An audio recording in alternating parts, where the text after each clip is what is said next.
Pengisian dan informasi untuk komuniti anda di mingguan Temerloh minggu ke-61.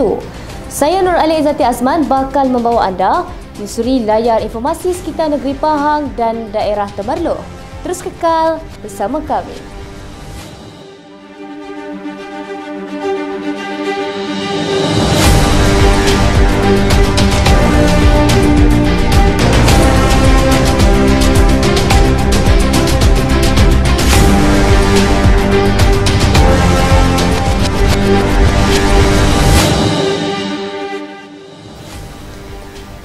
Kepada Yang Maha Mulia Seri Paduka Baginda Yang di-Pertuan Agong Al-Sultan Abdullah Riayatuddin Al-Mustafa Billah Shah Ibni Almarhum Sultan Haji Ahmad Shah Al-Musta'in Billah memperkenalkan permintaan Yang Amat Berhormat Perdana Menteri bagi memulangkan kembali mandat kepada rakyat untuk memilih kerajaan yang stabil. Dengan pengumuman rasmi oleh Kebaudilian Yang Maha Mulia, maka Parlimen secara rasmi terbubar pertanggal 10 Oktober 2022 dan Baginda menzahirkan harapan agar Suruhanjaya Pilihan Raya menjalankan pilihan raya umum ke-15 dalam tempoh terdekat dengan mengambil kira monsun timur laut dan diramal bermula pertengahan November 2022. Seri Paduka Baginda menegaskan bahawa negara yang kukuh adalah penting bagi menjamin kestabilan politik dan kemakmuran ekonomi yang berterusan demi kesejahteraan negara dan rakyat.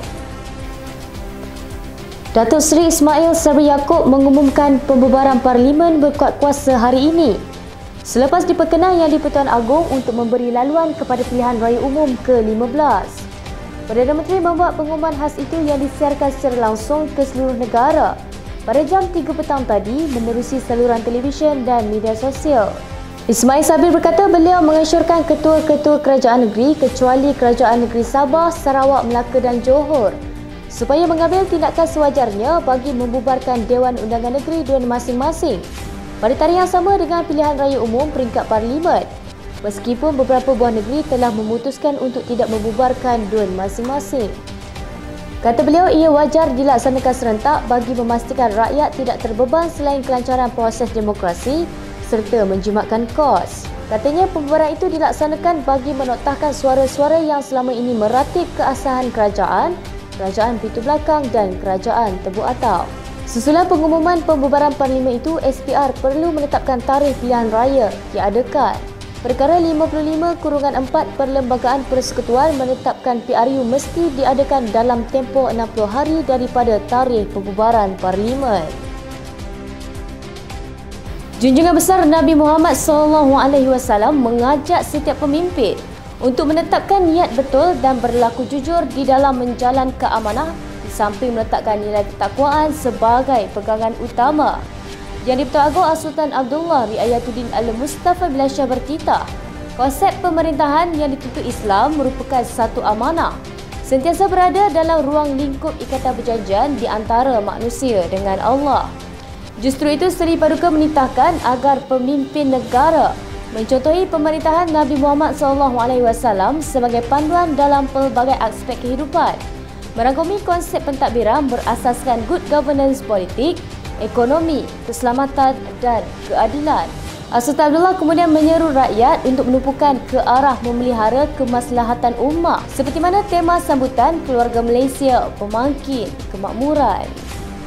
Menerusi Belanjawan Pahang 2023, Kerajaan Pahang menyasarkan kutipan hasil mencecah RM1.083 bilion pada tahun depan. Menteri Besar Pahang Datuk Seri Warusdiwan Ismail berkata, angka itu merupakan unjuran hasil yang paling tinggi dalam sejarah dengan peningkatan sebanyak 4.52% berbanding belanjawan negeri tahun lepas. Daripada jumlah itu, sebanyak RM1.071 bilion akan diperuntukkan bagi perbelanjaan mengurus merangkumi perbelanjaan emolumen, perkhidmatan dan bekalan, pemberian dan kenaan bayaran tetap, serta perbelanjaan lain dan aset dengan peningkatan sebanyak RM40 juta atau 3.73% berbanding tahun 2022. Tambah Warusdi, belanjawan negeri itu juga menggariskan 5 strategi belanjawan utama, iaitu merangsang kemajuan ekonomi, memperkukuh tadbir urus, membangun infrastruktur yang mampan, menjamin kesejahteraan rakyat dan membina generasi masa depan gemilang. Belanjawan terbesar dalam sejarah negeri Pahang yang dibentang oleh Yang Amat Berhormat Menteri Besar pada Jumaat lalu dilihat mampu memacu ekonomi terutama sektor pelancongan. Peruntukan sebanyak 35.25 juta ringgit yang disuntik untuk merangsang terutama sektor pelancongan yang dilihat semakin rancak selepas mengharungi pandemik COVID-19 serta Perintah Kawalan Pergerakan yang menyekat kemasukan pelancong. 5 teras bagi mengembangkan industri pelancongan serta 3 langkah utama bagi merancangkan industri ini antaranya memajukan ekopelancongan Sungai Pahang seperti pembinaan 6 buah jeti, meneruskan penganjuran pelbagai aktiviti dan pelancongan bertaraf dunia dan one-stop center. Dijangka industri pelancongan negeri Pahang akan terus rancak selain menjana pendapatan kepada negeri Pahang. Kerajaan akan memberikan bantuan one-off tertinggi sebanyak RM2,500 untuk isteri rumah yang mempunyai 5 orang anak atau lebih dengan pendapatan kurang dari RM2,500 sebulan. Menteri Kewangan Tengku Datuk Seri Zafrul Tengku Abdul Aziz berkata, bantuan berkenaan merupakan kategori baharu bagi membantu meringankan keluarga yang mempunyai ramai anak. Bagi keluarga yang mempunyai 1 hingga 4 anak pula, bantuan keluarga Malaysia BKM bernilai RM1,000 sehingga RM2,000 akan diberikan. Isu banjir yang digunakan oleh pihak pembangkang terutamanya Pakatan Harapan untuk melengahkan pilihan raya umum ke-15 dilihat sebagai salah satu cara bagi mengalihkan perhatian rakyat. Ahli Majlis Kerja Tertinggi UMNO Datuk Seri Mohd Shaka Samsudin berkata, sebenarnya mereka telah bersedia lebih awal dengan mengadakan jelajah di seluruh negara untuk menaburkan fitnah. Beliau turut berkongsi pengalaman hidup membesar di tepi Sungai Pahang, berkata, musibah banjir melanda sekitar bulan Disember sehingga Februari selain tidak pernah lagi berlaku pada bulan November. Hidup saya ni tinggal di Sungai Pahang, ya. Mana di tepi Sungai Pahang selama-lamanya sebab kita ni orang Pahang, dengan di Sungai Pahang. Dan banjir ini dia akan berlaku pada bulan 12, bulan 1, bulan 2. Tak pernah ada banjir berlaku dalam bulan 11. Dan kemudian kalau sekiranya berlaku dalam bulan 1, bulan 2, bulan 3, bulan 4 belum tentu lagi kita boleh buat pilihan raya kerana selepas itu adalah usul-usul untuk kita membersihkan kawasan dan sebagainya untuk memberi ganti rugi, kemudian kerajaan nak mengelola duit dan sebagainya. Jadi sebenarnya pembangkang hanya cuba untuk mengalih simpati sajalah. Ketika ditemui oleh pemberita pada 4 Oktober 2022 di Pusat Dagangan Dunia Putra Kuala Lumpur, Mohd Shaka yang ditanya berkenaan pilihan raya umum yang semakin hampir, beliau berharap warga Temerloh dapat menilai sendiri wakil rakyat yang bertukus lumus bekerja untuk membantu rakyat dan sentiasa bersama mereka ketika susah dan senang. Pengundi-pengundi di Temerloh dah boleh dapat menilai lah. Kita pernah ada wakil daripada PAS, kita pernah ada wakil daripada PH dan sekarang ni PAS PN, ya. Kita pernah ada wakil daripada PAS, kita pernah ada wakil daripada PH dan sekarang ni saya yakin dan percaya bahawa mereka telah pun dapat memberikan penilaian yang sebaik mungkin siapakah yang patut mereka pilih selepas ini. Sementara itu, pada keesokan harinya, Yang Berhormat Datuk Seri Mohd Shaka Samsudin telah mengiringi Yang Amat Berhormat Menteri Besar Pahang, Datuk Seri Warusdiwa Ismail ke Majlis Perjumpaan Yang Amat Berhormat Pengerusi Badan Perhubungan UMNO Negeri Pahang bersama Pengerusi PDM dan Ketua UMNO Cawangan dalam bahagian Zon Barat bertempat di Dewan Seri Mentaka. Taklimat persiapan dan kesiapsiagaan jentera di PDM dan juga cawangan ini adalah untuk persiapan menghadapi pilihan raya yang akan tiba bila masa sahaja. Latihan fire drill yang dianjurkan oleh bomber dan penyelamat daerah Temerloh pada 7 Oktober telah diadakan di Klinik Kesihatan Temerloh yang melibatkan kaki tangan klinik dan juga orang awam. Latihan ini bertujuan memberi pendedahan tentang aspek keselamatan kebakaran terutamanya apabila berada di tempat kerja dan menerapkan kesiapsiagaan pihak klinik apabila menghadapi kecemasan terutamanya melibatkan aspek kebakaran. Jentera Pemuda Barisan Nasional di Temerloh telah bersiap sedia dari pelbagai aspek menghadapi pilihan raya umum ke-15. Ketua Pemuda UMNO bahagian Temerloh Azri Rizal berkata, media sosial merupakan satu platform yang akan digunakan sebaiknya, terutama di dalam menepis tumahan, fitnah dan adu domba yang dilakukan oleh Pakatan Harapan. Beliau turut menambah PRU yang ingin diadakan semasa banjir adalah satu fitnah semata-mata yang dilakukan bagi meraih political mileage oleh pihak musuh, terutama Pakatan Harapan dan Perikatan Nasional itu sendiri. Selain itu juga, beliau turut optimis UMNO untuk Barisan Nasional dapat merampas semula kerusi Parlimen Temerloh dan Dewan Undangan Negeri Mentakab selain mempertahankan kerusi Don Lancang dan Kuala Semantan. Yang Berhormat Datuk Seri Mohd Shaka Samsudin pada 4 Oktober 2022 telah meraihkan Tetamu Malaysia Kazakhstan Entrepreneur Network 2022 di Kuala Lumpur. Beliau yang juga Exco Pelancongan Kebudayaan Alam Sekitar, Peladangan dan Komoditi Negeri Pahang turut dapat mempromosikan Negeri Pahang sebagai destinasi utama pelancongan selain dapat menarik kehadiran pelancong dari Kazakhstan ke Negeri Pahang. Pemain industri pelancongan dari Negeri Pahang turut berpeluang memperkenalkan pakej-pakej pelancongan menarik kepada wakil Kazakhstan ini apabila telah mengadakan pertemuan di Genting Highlands. Pelaksanaan mesyuarat cawangan UMNO telah diadakan bermula 15 Ogos sehingga 18 September. Diikuti persidangan serentak wanita, pemuda dan puteri UMNO pada 7, 8 dan 9 Oktober. Melibatkan ketiga-tiga jentera sayap UMNO bahagian Temerloh telah berlangsung dengan jayanya.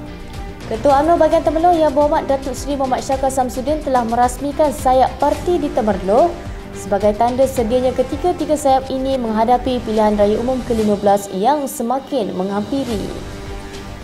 Hari Sukan Negara yang berlangsung di seluruh negara pada 7 Oktober sehingga 9 Oktober 2022 turut memeriahkan daerah Temerloh dengan pelbagai agensi dan organisasi menganjurkan aktiviti sukan bagi meraihkan hari tersebut.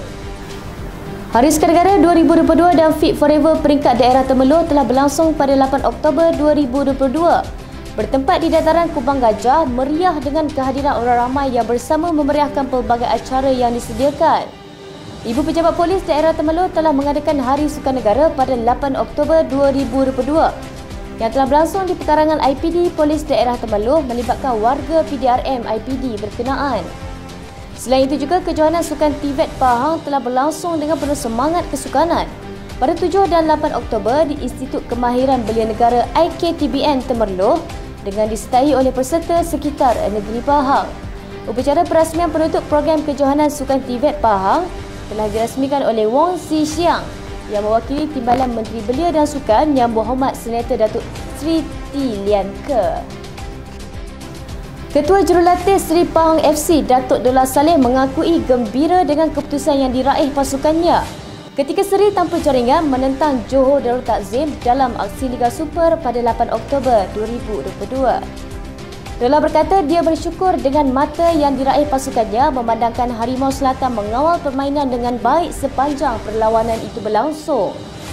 Dalam pada itu, pengendali JDT Hector Bidoglio ternyata kecewa dengan persembahan yang ditampilkan anak buahnya selepas gagal mengutip 3 mata penuh dalam aksi berkenaan. Menurutnya, meskipun pemainnya dapat mencipta peluang, mereka gagal menterjemahkannya dalam bentuk jaringan. Pada perlawanan itu, hanya satu percubaan berbahaya dimiliki JDT pada separuh masa pertama menerusi Fernando Martin. Tetapi bola sepakan penyerang import itu berjaya diselamatkan penjaga gol tuan rumah Mamadou Samasa pada minit ke-26. Selepas itu, bola lebih banyak berlegar di tengah padang dan corak permainan berhati-hati dipersembahkan kedua-dua pasukan. Beraksi dalam hujan dan keadaan padang becak ternyata menjejaskan rentak permainan sehingga gagal untuk membolosi gawang lawan masing-masing. Bersama babak kedua, skuad Harimau Selatan lebih banyak menguji pertahanan skuad Tok Gajah yang terpaksa bekerja keras untuk menyelamatkan keadaan. Pada minit ke-51, Martin hampir menjaringkan gol pendahuluan buat JDT. Tetapi bola tendangan berjaya ditanduk keluar pemain pertahanan, Sherzod Fazri. Tuan rumah turut berusaha untuk melepasi kubu lawan tetapi mudah disekat dan kedua-dua pasukan akhirnya akur apabila mengutip satu mata selepas seri tanpa jaringan sepanjang tempoh 90 minit perlawanan. Tanggal 12 Rabiul Awal dalam bulan Hijrah Islam merupakan satu tarikh keramat dalam sejarah umat Islam seluruh dunia. Kedatangan Nabi Muhammad SAW merupakan satu rahmat besar dan anugerah teragung yang Allah berikan kepada alam semesta ini. Visual perarakan sambutan Maulidur Rasul 2022 sekitar daerah Temerloh yang bertemakan Keluarga Malaysia Pemangkin Kemakmuran mengakhiri mingguan Temerloh untuk minggu ini. Informasi untuk komuniti anda dan siaran Titik Tengah Semenanjung. Tapi kami tak pernah kecewa, Allah dan Rasul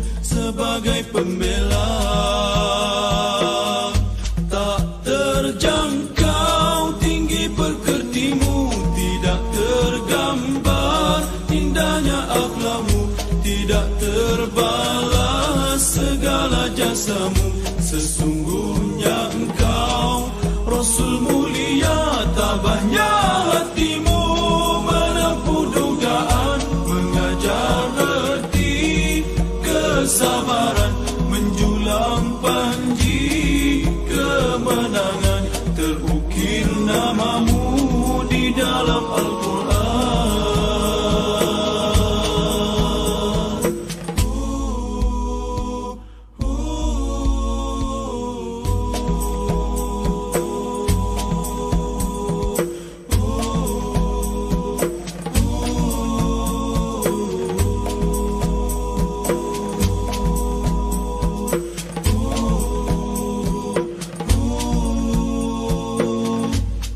Rasulullah, dalam mengenangmu kami susuri.